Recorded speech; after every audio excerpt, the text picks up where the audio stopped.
aujourd'hui notre plan de ce jour. Pain quotidien. Pain quotidien, votre émission interactive de lecture et de partage, le livret de méditation quotidienne, tout droit du ciel, présenté par le pasteur Serge, fils du prophète Samuel Lonsi. Dès 8h, 3 minutes d'échange édifiant par message au numéro suivant 673 98 33 33 ou 695 23 25 20.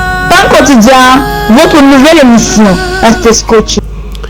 Bien-aimés dans le Seigneur, chers amis téléspectateurs de la Canacelle Gospel, chers amis auditeurs de Radio Libération 98.6, bienvenue à cette nouvelle sortie de votre émission Pain quotidien. Pain quotidien est une émission de lecture et de partage sur les livres de méditation tout droit du ciel rédigé par le révérend prophète Samuel Lonsi. Pain quotidien est une émission qui est tirée de Matthieu chapitre 6 au verset 11. Donne-nous aujourd'hui notre pain quotidien. Pain quotidien est une émission qui se veut interactive et donc vous pouvez participer par SMS ou par message WhatsApp au 695 23 25 20 au 673 98 33 33. Pain quotidien est une émission qui se veut en deux phases.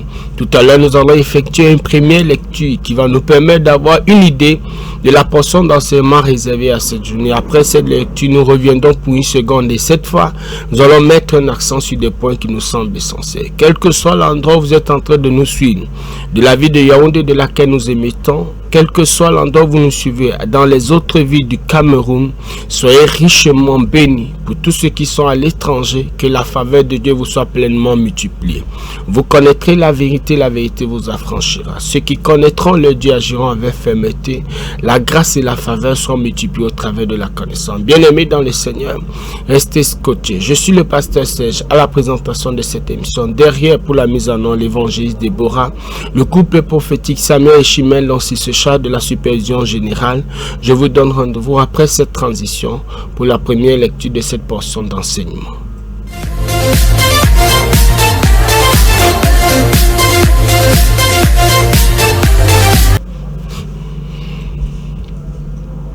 Bien-aimés dans le Seigneur, depuis quelque temps, par la grâce de Dieu, nous étudions et nous sommes presque à la fin de l'étude de ce livre de méditation rédigé par le révérend prophète Samuel Lonsi, les aides de la destinée. Les aides de la destinée, et par la grâce de Dieu, nous avons abordé l'ensemble de thèmes. C'est vrai que nous n'avons pas fait même la moitié de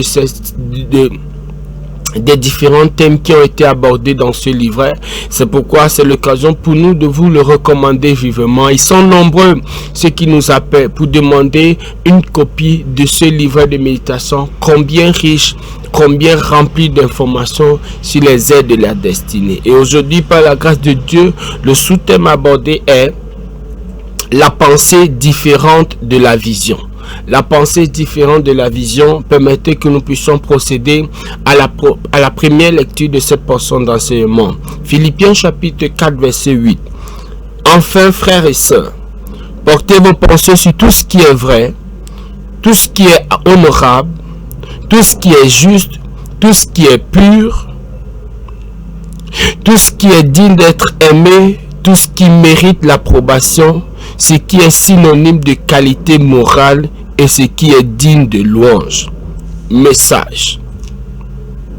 La pensée, tout comme la vision, sont des aides de destinée. Aujourd'hui, je m'arrêterai sur la pensée. Je vous ai longuement enseigné sur la vision et comme j'aime le dire, ce que vous ne voyez pas, vous ne pouvez l'obtenir.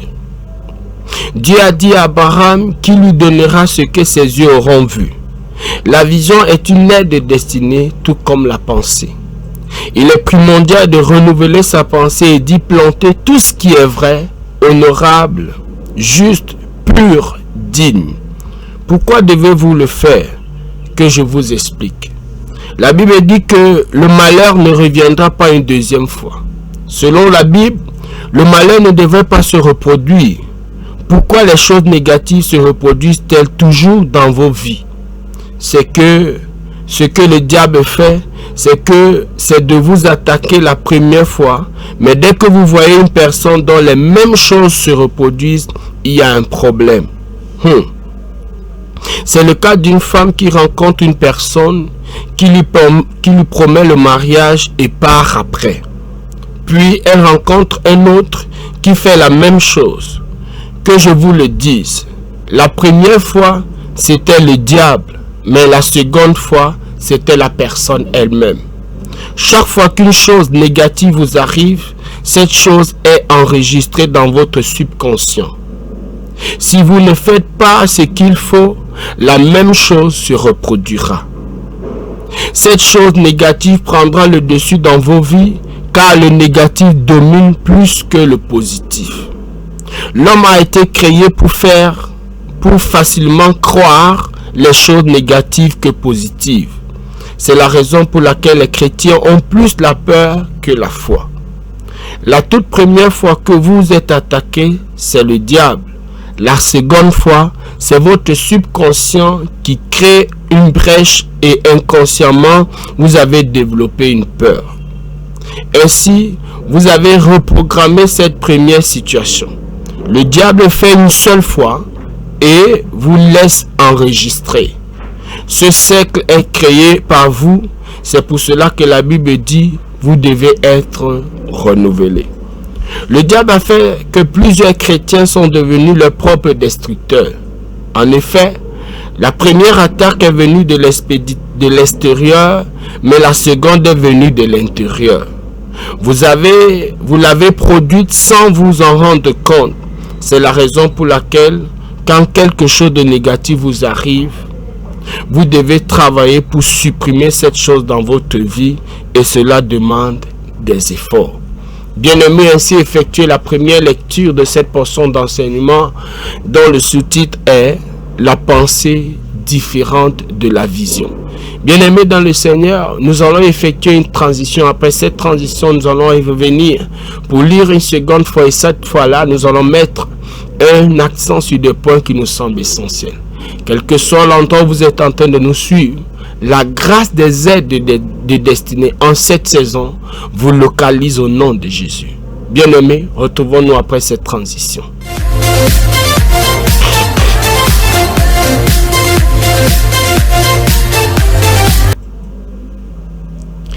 Les aides de la destinée. Bien-aimés, par la grâce de Dieu, le prophète Samuel est entré en profondeur de ce qu'on appelle les aides de destinée. Et dans les aides de destinée, il a dit, une aide de destinée, c'est une personne que sur qui Dieu a investi, qui est dotée d'un pouvoir de vous faire passer au prochain niveau. Oui, une aide de destinée, c'est une personne que Dieu envoie. Et le prophète Samuel a parlé ici du don des hommes. Il a parlé de beaucoup de choses, mais il est allé en profondeur pour dire que la première aide de destinée, c'est le Saint-Esprit. Et le Saint-Esprit, il est entré encore en profondeur pour parler de l'obéissance comme aide de destinée. Il est entré en profondeur pour parler de la lumière de la parole de Dieu comme aide de destinée. Il est encore entré en profondeur pour parler de la prière, du service comme aide de destinée. Il est encore entré en profondeur et il est entré encore en profondeur pour parler du donner. Il a parlé de la foi comme aide de destinée. Et aujourd'hui, bien-aimé, il a parlé de la pensée, de la vision comme aide de destinée. Et par la grâce, aujourd'hui, le prophète voudrait apporter une certaine nuance entre la pensée et la vision. Suivons et lisons plutôt. Il dit, Philippiens chapitre 4, verset 8. Enfin, frères et sœurs, portez vos pensées sur tout ce qui est vrai, tout ce qui est honorable, tout ce qui est juste, tout ce qui est pur, tout ce qui est digne d'être aimé, tout ce qui mérite l'approbation, ce qui est synonyme de qualité morale et ce qui est digne de louange. Ce sont les propos de l'apôtre Paul lorsqu'il s'adresse aux Philippiens. Il leur dit, bien-aimés, au-delà de tout, enfin, la chose que vous devez retenir, c'est que vos pensées, votre vie doit être orientée vers ce qui est pur, vers ce qui est juste, vers ce qui est aimable, vers ce qui est approbable, de ce qui est bien. C'est ça, c'est vers ça que vos pensées doivent être dirigées. L'apôtre Paul demande d'orienter vers ce qui est pur. Bien-aimé, le bien est bien. C'est bien d'avoir un bon comportement. C'est bien d'avoir une attitude exemplaire. C'est bien d'avoir une bonne réputation. La réputation de quelqu'un de juste, d'aimant, de simple, d'humble, de charitable. C'est bien d'avoir cette réputation. Et l'apôtre Paul dit que tout ce qui est donc pur et bien soit l'objet de vos pensées. Ce n'est pas ce qui est négatif qui doit être l'objet de vos pensées, mais tout ce qui est beau, tout ce qui est bien, tout ce qui est digne, honorable, digne d'être aimé, que ce soit les choses qui soient dans vos pensées et non des perversions, et non des pensées perverses, mais ce qui est digne et honorable. Reçois cette grâce au nom de Jésus. Reçois la grâce d'être plongé dans ce qui est digne et honorable. Reçois la grâce d'aimer ce qui est digne et honorable, ce qui est digne d'être approuvé, ce qui est intéressant, ce qui est aimable. Bien aimé, c'est bien d'être bien. C'est bien de se comporter bien. Excusez la tautologie, mais en fait, c'est bien de le faire. Parce que le bien est bien. Qu'est-ce que le prophète Samuel nous dit ici? Le prophète Samuel nous dit, la pensée tout comme la vision sont des aides de destinée. La pensée, c'est une aide de destinée. Parce que comme tu penses, tel tu es. Oui, il est comme les pensées de son âme. Il est comme les pensées de son âme. Donc, la pensée, c'est une aide de destinée parce que c'est ce que tu penses que tu vas finir par être. Et ici, il dit, la vision aussi, c'est une aide de destinée. La vision, c'est ce que tu vois. C'est comment tu vois, c'est comment tu vois l'avenir. C'est ça la vision. Oui, c'est aussi une aide de destinée. Parce qu'effectivement, le prophète l'a dit ici dans ce livret. Abraham, Dieu lui a dit, là où tu vas voir, ce que tu vas voir, c'est ce que je vais te donner. Et il a dit à Jérémie, tu as bien vu la vision. La vision est une aide de destinée. Savoir là où on part. Savoir là où on veut arriver. Savoir là où on veut aboutir. Le résultat qu'on veut avoir. C'est ça la vision. Et ça fait partie des aides de destinée. Et le prophète Samuel ajoute donc ici en disant qu'aujourd'hui, je m'arrêterai sur la pensée. Il ne veut pas parler de la vision, mais il veut parler de la pensée. Il dit, je vous ai longuement enseigné sur la vision et comme j'aime le dire, ce que vous ne voyez pas, vous ne pourrez l'obtenir. Oui, le prophète aime le dire. Il a parlé de la vision et ce qu'il a dit en résumé sur la vision, c'est que c'est ce que tu vois que tu peux avoir. Tu ne peux pas avoir entre tes mains ce que tu n'as pas vu.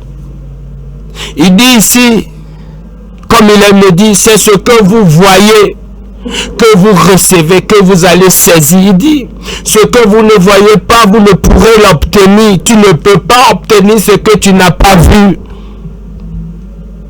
Oui, tu dois voir ton avenir, tu dois voir ton foyer, tu dois voir tes enfants, tu dois voir ta carrière, tu dois voir ton ministère, tu dois voir ta famille, tu dois voir ton affaire, tu dois voir ton business, tu dois voir ton ministère, tu dois voir. Et c'est ce que tu as vu que tu deviendras. Et c'est pourquoi j'aime moi le dire.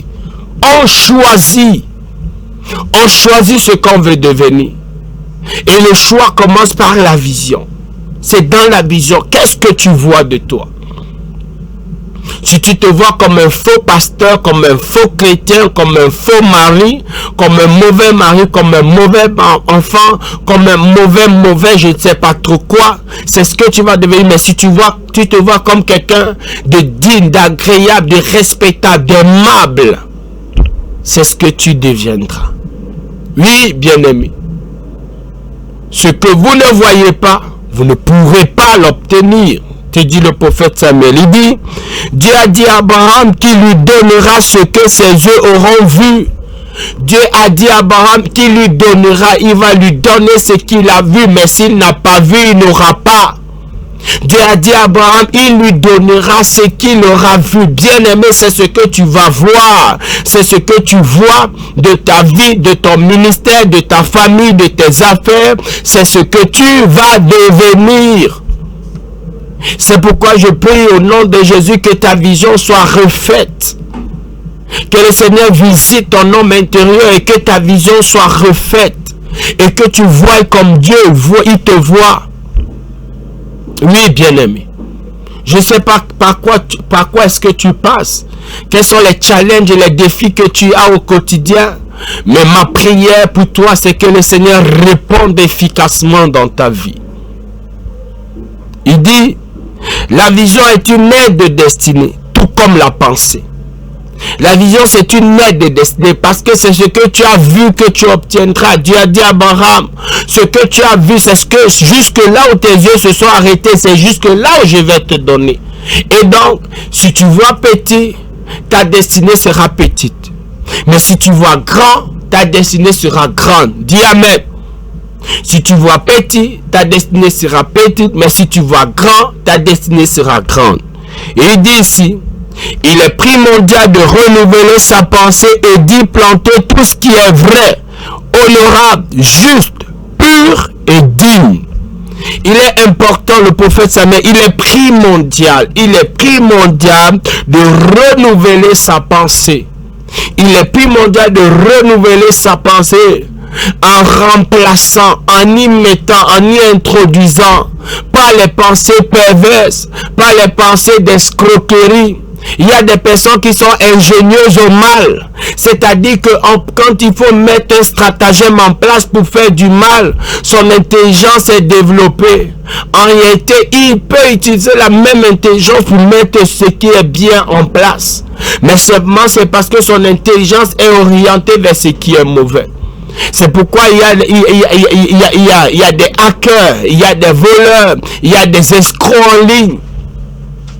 Tout simplement parce qu'ils ont développé leur intelligence, leur pensée vers ce qui est mauvais. Mais le prophète te dit ici aujourd'hui que tu dois plutôt planter, planter dans ta pensée ce qui est digne. Je dis Amen. Ce qui est approbable, ce qui est vrai, ce qui est honorable, ce qui est juste, ce qui est pur. Oui, bien-aimé. Le prophète dit qu'il faut que tu mettes dans ta pensée. Bien-aimé, chacun de nous, la pensée prend la direction qu'on lui donne. Si tu donnes ta pensée à être ingénieux au mal, c'est-à-dire mettre seulement des choses impures, des vols, des escroqueries, comment tu vas tromper, comment tu vas mentir, comment tu vas détourner, comment tu vas escroquer. Si tu mets ta pensée à cela, c'est ce que ta pensée va prendre et développer. C'est pourquoi il y a des gens qui sont devenus très forts, très puissants en ce qui concerne le mal. Mais le prophète dit, là tu dois plutôt mettre dans ta pensée ce qui est digne et agréable, ce qui est vrai, juste et parfait, digne d'être approuvé. Au point où quand quelqu'un arrive, il dit oui, il a su. Bien-aimé, oriente ta pensée vers ce qui est agréable et ta pensée va se développer et tu seras étonné toi-même de ce que tu seras capable de produire. Tu seras étonné de ce qui va sortir de toi. Tu seras étonné des résultats que tu auras. Il plante ce qui est digne, pur, vrai dans tes pensées. Te dit le prophète. Il dit, pourquoi devez-vous le faire? Que je vous explique. La Bible dit que le malheur ne reviendra pas une deuxième fois. Selon la Bible, le malheur ne devait pas se reproduire.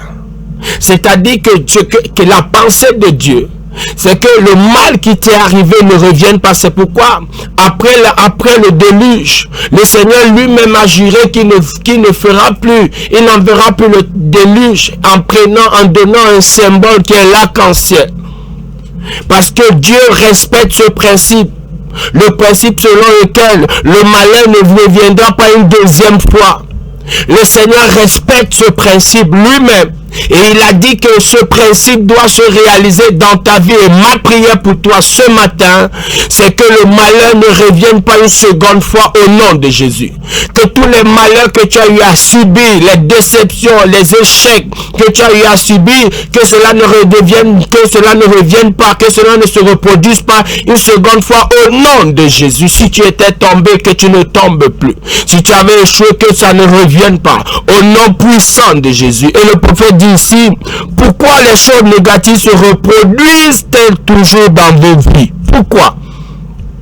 Pourquoi est-ce que les choses mauvaises se reproduisent alors que Dieu dit que le malheur ne reviendra pas une seconde fois?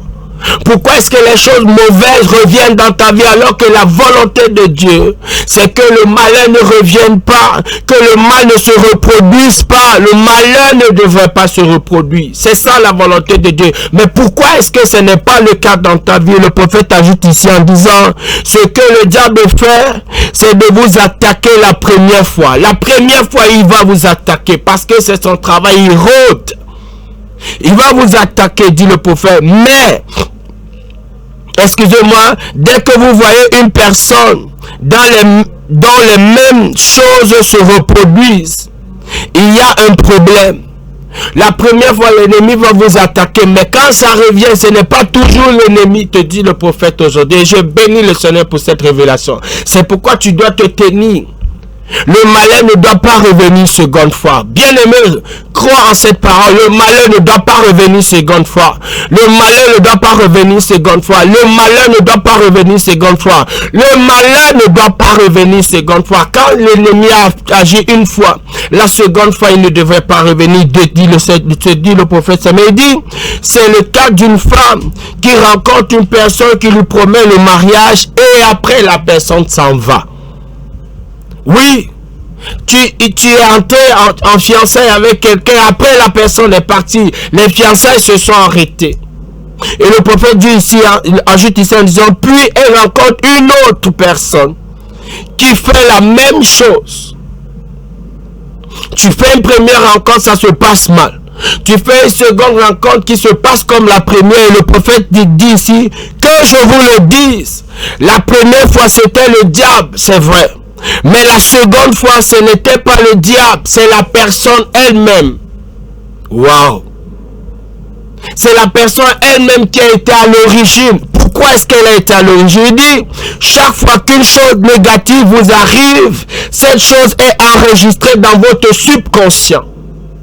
Lorsqu'un malheur, lorsqu'une chose arrive, dans la première fois, l'homme qui est parti, c'était peut-être les liens de famille. C'était peut-être la sorcellerie de ta famille ou alors quelque chose qui s'est produit, la personne est partie. Mais la seconde fois, c'est parce que dans ton subconscient, tu as enregistré que le premier est parti et donc le deuxième peut se partir et là, ça se produit. D'où la puissance de la pensée. Et le prophète a dit ici plus haut, il faut planter dans sa pensée, il faut mettre dans sa pensée ce qui est vrai. Ce qui est vrai, c'est ce que Dieu a dit. Et ce que Dieu a dit, c'est que le malheur ne revient pas une deuxième fois. Ce qui est vrai, c'est la vérité, c'est ce qui vient de la bouche de Dieu. Parce que la vérité ne sort pas des hommes. Ce qui est vrai, c'est ce que Dieu a dit. Et ce que Dieu a dit, c'est que le malheur ne revient pas une seconde fois.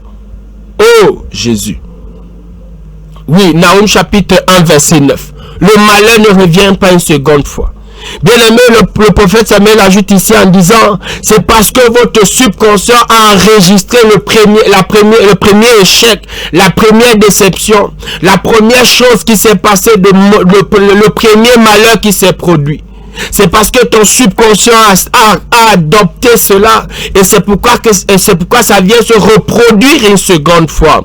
Il évolue en disant, si vous ne faites pas ce qu'il faut, la même chose se reproduira. Et donc, ce qu'il faut faire, c'est quoi? Il a dit, ce que vous devez faire, c'est de mettre dans votre pensée, c'est de planter dans votre pensée ce qui est vrai, ce qui est honorable, ce qui est juste, ce qui est pur, ce qui est digne.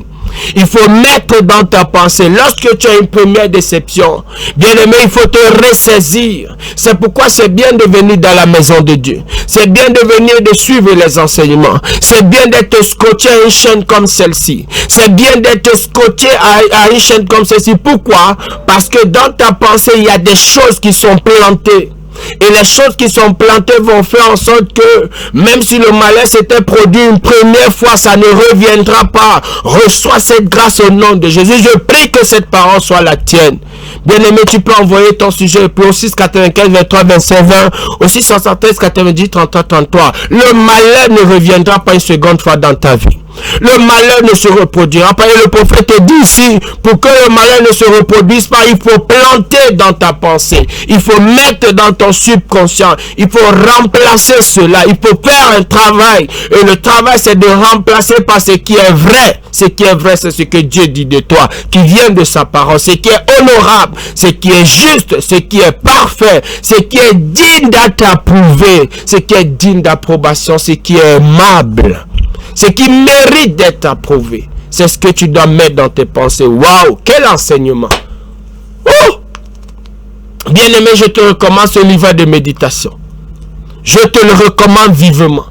Et tu seras puissamment béni. Il ajoute ici en disant le prophète Samuel, il dit, cette chose négative prendra le dessus dans vos vies, car le négatif domine le plus sur le positif. En termes de pensée, oui, le négatif a tendance à prendre le dessus.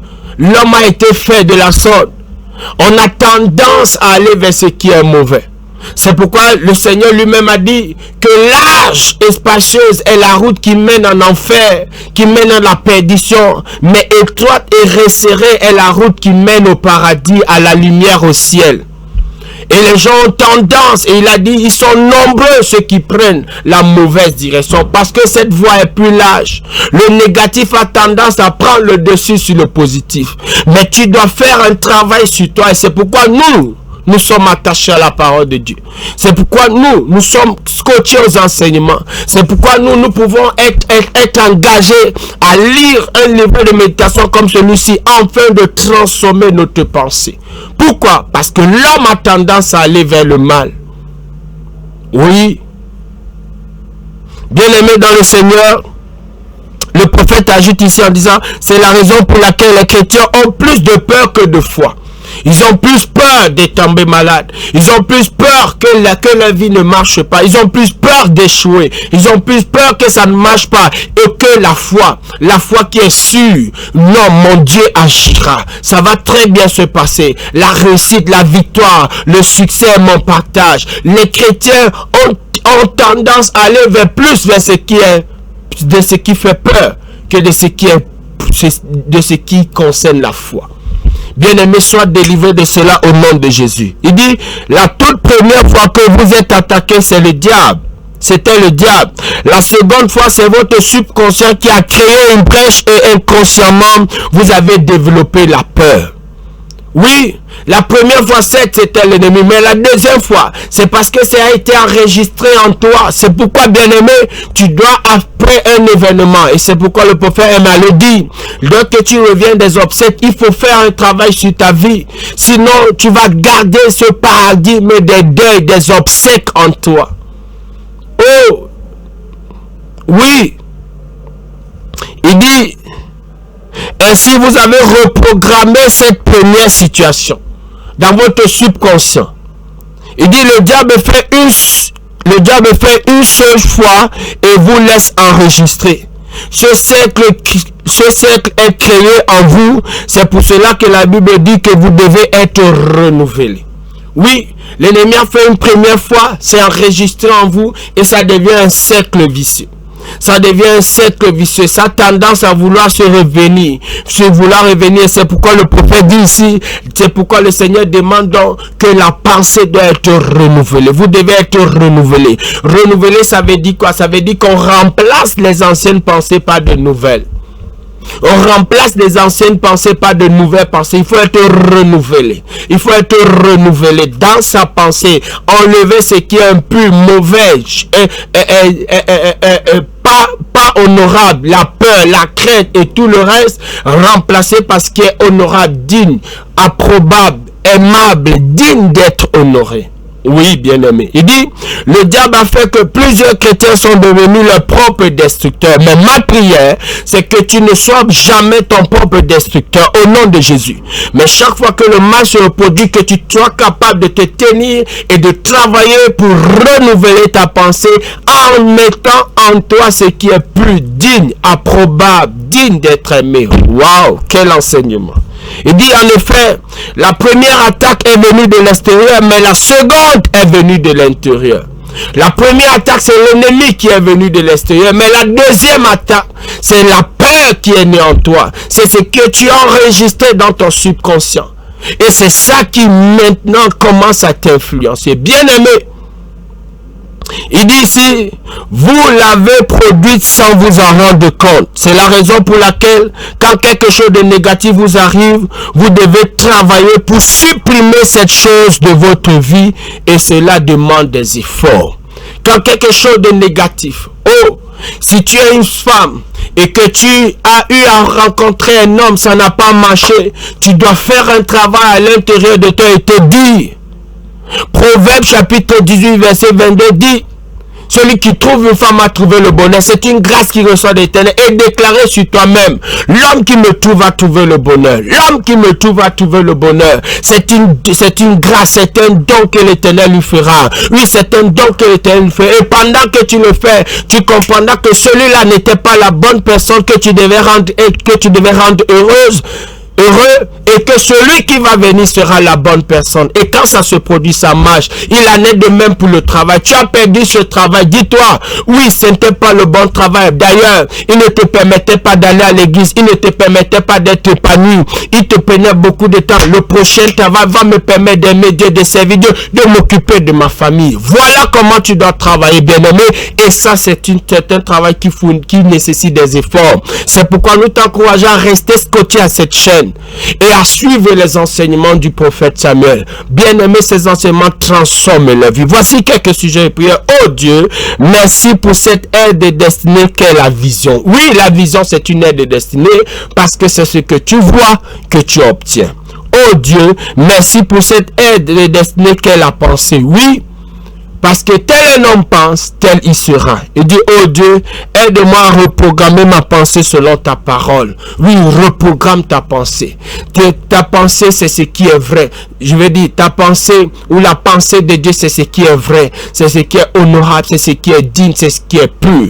Dieu n'a que des projets de paix et non de malheur pour toi, afin de te donner un avenir et de l'espérance. Je suis le pasteur Serge. À la présentation de cette émission, je te donne rendez-vous au sommet. Shalom, shalom.